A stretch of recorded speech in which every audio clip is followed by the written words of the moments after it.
Hello and welcome. Today on EYBY, we are going to quick tour, springtime tour. So much going on in the backyard, and thought I'd show you some of the new trees that I've got in place. By the way, if you're not already a subscriber of the channel, please subscribe. Also, if you like this video, don't forget to give it a thumbs up. I appreciate it. That helps me in the YouTube algorithm, the famous YouTube algorithm, which nobody really understands. All right, yeah, I think Jack is on his way back here too. Hey, Jack. We're getting ready to go down to the beach, and I thought, why not do an update?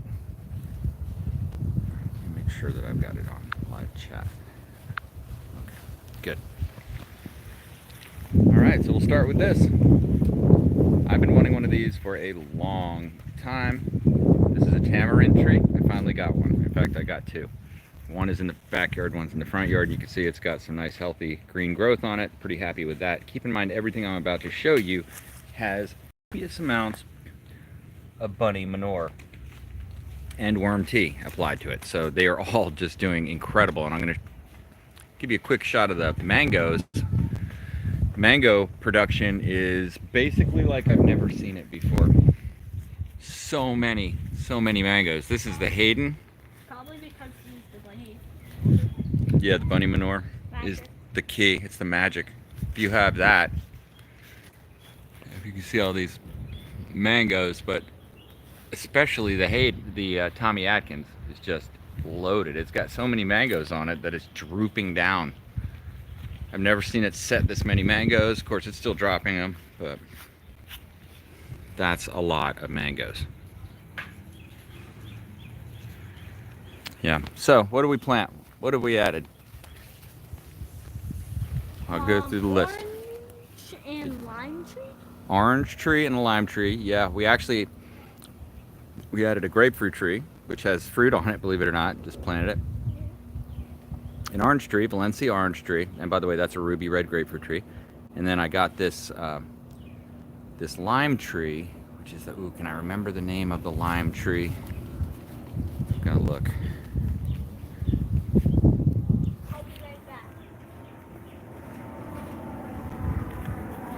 Let me look at try to find the name. Yeah, the Kaffir lime. And the lime is really doing the best out of all of them. It seems to just love the situation it's in.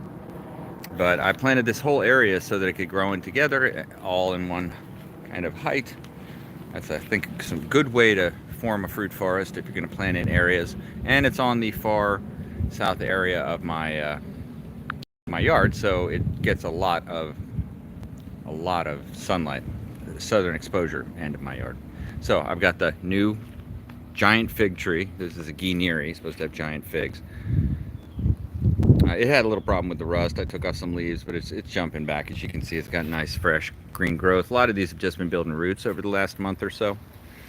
It had plenty of water and manure to do that with. The bunny manure has just been the magic. This is the Valencia Orange. And I don't know if you can see in this cell phone, it's not that great, but there's salt on the leaves. I try to spray off the leaves just to get the salt residue off, and that's from the mist in the air that's here on the barrier island, but also from my sprinkler system. This is my Jamaican Cherry, my Mantingia tree that I bought at a nursery. It's actually got bark on it, so I thought it would be worth buying it. And it's doing great. It's got Jamaican cherries on it right now, and you can see it's loaded with little flowers, so all of those will form and set fruit. I love that. Tastes like cotton candy. Of course, my tamarind tree. So yeah, this whole area just got turbo charged. Even tried some grapes here. That's what this pole is. Tried some grapes that I got at the chain store, but just to continue the new tree tour. Hey James, good to see you. This is a Persian Mulberry tree that I planted in the live stream a little while back. And I planted all three cuttings in different areas of my yard. This one's in a partial sun area, but right now it's getting a lot of sun, but it's shaded a lot of the day. It's doing pretty well. I haven't actually hit this with the rabbit manure next. That'll be the game changer. But Persian Mulberry is supposed to be one of the best tasting mulberries available. Hey, thanks Peter. Good to see you. I appreciate it. I'm giving an update of all the different trees I've added to the yard, I really went nuts. Probably spent about, realistically, I probably don't even think about it, like $400, $500 on new fruit trees, but yeah, very exciting. It's made this spring super fun. Yeah, so anyway, I've got these 2 mulch bins that I made that are actually continue to sink, even though I put them in about 3 months ago, and I've just been loading them up. And now the only thing I really need to put in my yard waste are these sticks, which is cool. I take everything else and get it in there. Thanks, Peter. Yeah, okay, some more things, some more new things. This is a little white Marcellus Fig. Got this for 12 bucks over at Lowe's, and I couldn't resist it, you know. But anyway, it spent most of the last couple of months just growing roots, and now it's just started to jump. You can see a lot of green shoots. It's going to get maximum sun in this spot. This is the full southern exposure. You can see there's the sun, so it's just getting blasted. Okay, oh, and I've got a special treat I'll share in here in a second. So this is my grapefruit tree, ruby red grapefruit tree, and it's doing exactly what I expected, which was to get just annihilated by aphids and leaf boring insects, and yeah, and then set fruit and still grow through it, because that's what I know is going to happen in the yard. I just let it happen, and it gets gnarly, but they typically grow pretty well. The grapefruit tree, such strong growth. I got into vertical growing because of Suzanne over at Funky Chicken. I looked at her system over at Funky Chicken Farm there in Palm Bay, and I've replicated 1 tower. So I've got all kinds of stuff, mostly for the rabbits. Some different mints around the bottom, carrot greens on this layer, ducat dill, red kale, some beets, and then I'm going to start putting pineapple tops up here as we eat them. We need to eat more pineapples. Interesting fun fact with the pineapples. Thank you. Yeah, the herb thing. People grow strawberries in these too, of course. And I looked around for strawberries, could not find them anywhere. But anyway, yeah, the commercial pineapples don't have the ridged edge. But if you can find the, you can get the other variety. I've got friends who have the other variety, the serrated edge. Little pineapple fun fact. But this area I completely turned into a rabbit garden, and we planted tons of carrots. I had no idea carrots would grow so well. I'm growing it in basically beach sand that's, you know, helped with all kinds of organic matter, but having fun with them on with the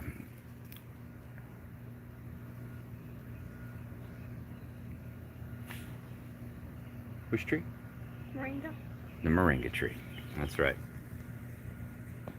Yeah, having a lot of fun growing moringa trees. I've got them in a couple of different places in the yard now, but the carrots are really doing well. We feed these carrot greens straight to the carrot, I think, to the rabbits, and then they're producing the manure that goes back in here. Got the mammoth sunflowers this year. I like to do that. You can see there's another clump over there. The pigeon pea game is strong. Look at that. I don't have any celery. Nope. I wonder how that would do here. I'm not sure. I should try it. But yeah, the pigeon pea is going off. I've got pigeon peas all over. If you see there's another pigeon pea. There's another pigeon pea back in here, one back in here. So I've got pigeon peas everywhere. Might attach this to a pole. There's another pigeon pea. Yeah, the high protein bean, the highest protein bean, one of the highest protein beans you can have. Might want to attach that to a pole. Yeah, I'm gonna have to attach it, I think, to a pole to get it to grow straight. Healthy mammoth sunflowers, just rocking, for sure. And I've got some basil, and this is the red roselli. You can see it started. This is a type of hibiscus that tastes like cranberries, the flowers. So it's super awesome. I'm growing it for the first time this year, and I've had good success. I got to plant it all over. Yeah, pretty cool. I also added a new variety of red sugarcane. That's actually one of the, there I planted it in a couple different places, but to add to my green sugarcane. So I'm back up to 2 varieties of chewable sugarcane. This is a Celeste Fig, and this is like the Tommy Atkins mango of figs. In other words, it's like the commercial variety of fig that is real pest resistant. And I don't know what the quality of the fruit's like, but it's supposed to have a closed end fruit. So looking forward to it. Started another Areca clump. It's funny, one of the most popular videos on Eat Your Backyard is the Areca stump and reclump video. People love that one. It's funny, but I love growing Arecas, and I'm forming another clump here, and I actually made a video planting those, but they're doing pretty well. They've all gotten worm tea and rabbit manure. So a few new varieties of bananas here that I grew from cuttings in that What You Got Growing On series. They're all doing well. I think that's Musa, apple banana, Orinoco, and one other variety I'm not sure of. We've got a bunch of things on the grow table now. Having a lot of fun. Jack planted a ton of starfruit in a couple of cups, a bunch of starfruit seeds, and they all sprouted. So I've got 10 starfruit trees started here. It's a ridiculous thing, but anyway, fun. I'm gonna give them away. You know, really easy to grow from seeds. You know, that's, to me, that's an easy choice for if you want to grow a fruit tree from a seed. I'd always recommend a carambola starfruit tree because you can actually grow them in pots and get fruit. They produce so prolifically. And of course, more carrot greens. Keep growing that in like crazy. And oh, the one last thing is I got a whole bunch of palms, but I've actually found the type of palm tree that I was looking for, which is the Dwarf Malay coconut, and I got the green variety, and I snatched up 4 of them. I went absolutely insane. They're 50 bucks a piece, and I couldn't resist it. They're pretty big, as you can see, for the size of the tree. Now this is a dwarf coconut tree that's only going to get up to 30 feet tall. That's still tall, but it's nothing like the 80-foot screamer, sky screamers that are the regular coconut trees. So I just can't have that. Yeah, dwarf Buddha belly is doing great. Yeah, I've got a cutting that I'm growing real successfully in a pot, and the one I got in the ground is still going. Can't wait to get these coconuts though. And just because I'm going to really start actually consuming these coconuts too, knowing how good they are, I've been interested in that. Staying hydrated. And I'll show you one little spot over here. Look at that red kale. Like even the container growing, every part of my game this year in terms of growing stuff has been elevated with those rabbit turds. Maybe we'll jump in and see the rabbits. But I got some red roselli planted in the front, some okra. Getting ready to plant some dill, some of those larger dills that I grew. But the key is this, the moringa. I made a moringa grove here. And this moringa grove is going to be a producer of a lot of moringa leaves, which I plan on drying and making teas out of, because it's like basically a really easy way to get a turbo multivitamin. Moringa is super high in all kinds of vitamins and minerals, so it's like making your own multivitamin. It's a no-brainer. Now look at this. This is the mulberry. We feed the rabbits the mulberries, leaves, and berries, and everything. They love it. And if you haven't tried green tips of a mulberry growing, you should try it. It tastes exactly like a lima bean. And I love that. So anyway, I like them. Rabbits like them. But we harvest these trees just like a vegetable. Always trimming them off. And the rabbits actually eat the bark. They love the bark. They love to chew on the wood. It's good for their teeth, good for their digestion. Rabbits have been super healthy. Getting them out to exercise several times a day. Keeping them stoked. But yeah, I minimized this banana grove greatly. That was a big one, wasn't it? Here's my tree-formed sea grape. Grew it around the tree fort. Let's go see the rabbits, and I think we're going to head down to the old beach. Go for a swim. That's just clear. Yeah, water's finally warming up. There it is. Hey, Penelope. The rabbits, by the way, I would sum it up to say mostly sleep during the day. You want to open one of the cages? Sure. All right. Yeah, so I built this rabbit hutch. Oh, super fun. And these are little rabbits, so they don't. But then I also have this rabbit enclosure with my worm farm. But I planted a lot of edibles that are good. Excuse me, good for the rabbits. I'm choking on that mulberry leaf. Oh, you ate one? Yeah. Hey, Thumper, you want to go on the internet? Mellow. Yeah, I got him in that position. Yeah, and rabbits, especially when it's hot like this, they seem to they kind of stop eating, they just lay down and they pant. But they're in the shade, and we got a nice sea breeze going most of the time here, so it's really not that bad. I was considering getting a fan. I could use one. You could too. Yeah, it'd be just for us to be out here with them. Nice. They're beautiful little bunnies, and they're so affectionate. I hope he's not acting dead this time. Yes, I designed the enclosure.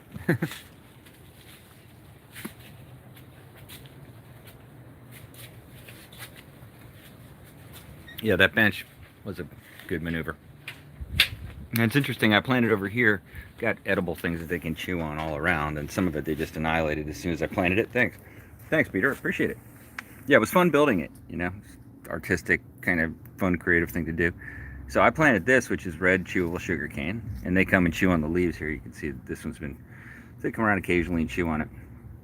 This is lemongrass, which looks, which I planted around it. I grew from seeds this year, and you can see it's been mowed. They just, yeah, they love to eat it.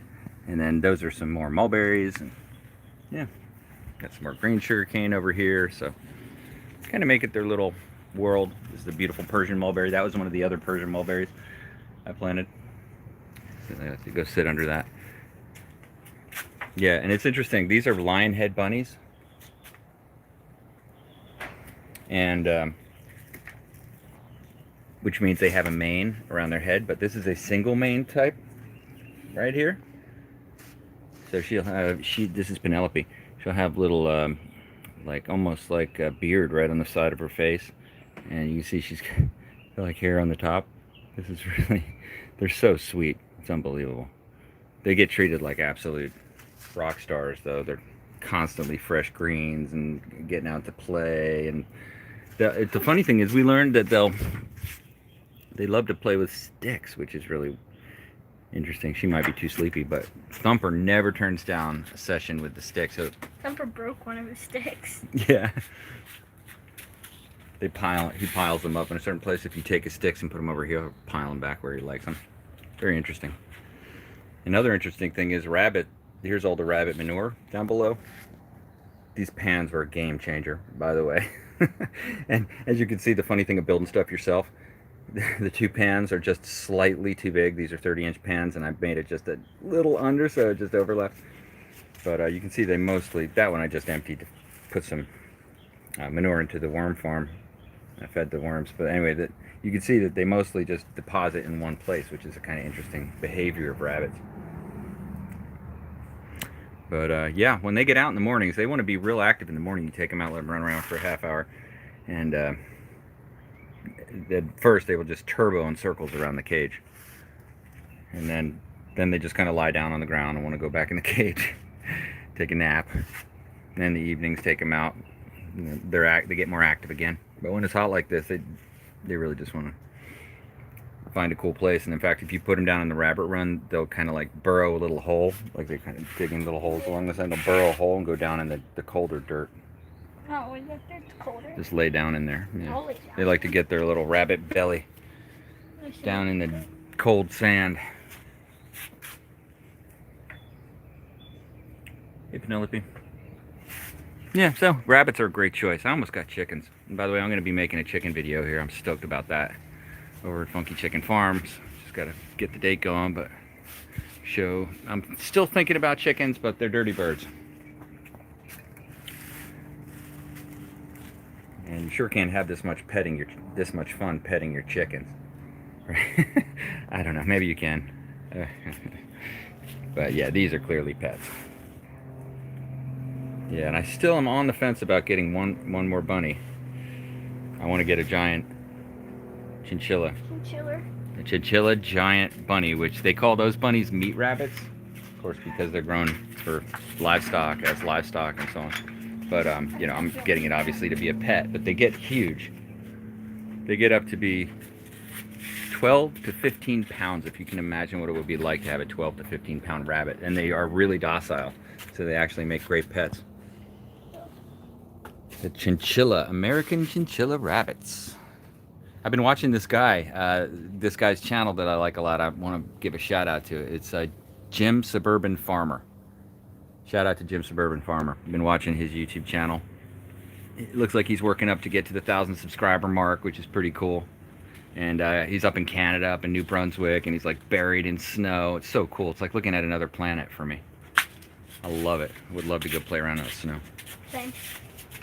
But he's got a bunch of point of the story was he's got a bunch of American chinchilla rabbits and he's breeding them, and he's created an enclosure, and he has all kinds of videos on how he solved it. I was just like, We should go where snow is. yeah, we need to go find snow. Jack's never touched snow. Only fake. Only fake snow. This freezer is the closest he got to snow. Yeah. And Or day, if we're lucky, it'll go like 40 degrees. 40 degrees is the We're coldest lucky. temperature. Actually, I think it's Oh, only. just had a wasp land on my hand. Huh? I had a wasp just land on my hand.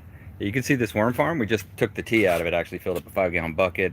I wonder if there's I mean, we didn't fill the 5-gallon bucket with worm tea, but it probably filled about a gallon of worm tea out of this that we produced, and then I diluted it down to be about 4 gallons, and then I put it all over the bed. But you can see I've got basically, you can see some scraps of bananas, but I buried a bunch of overripe bananas I grew from these banana trees. And I bury the bananas in the worm farm, and they come up and chow down on the worms, chow down on those rotten bananas. They love it. But and then I just leave the rabbit manure on top, and you water it down, and the worms will come up when you open this in the morning or whatever. They'll be on the top there, and just all that worm, those worm castings, which is like the absolute solid gold of permaculture landscaping, in my humble opinion. Yeah, comes right out of that hole. And then you can take the castings and you can mix them in to add to your soils and just turbocharge what you're growing. So I finally have a sustainable method.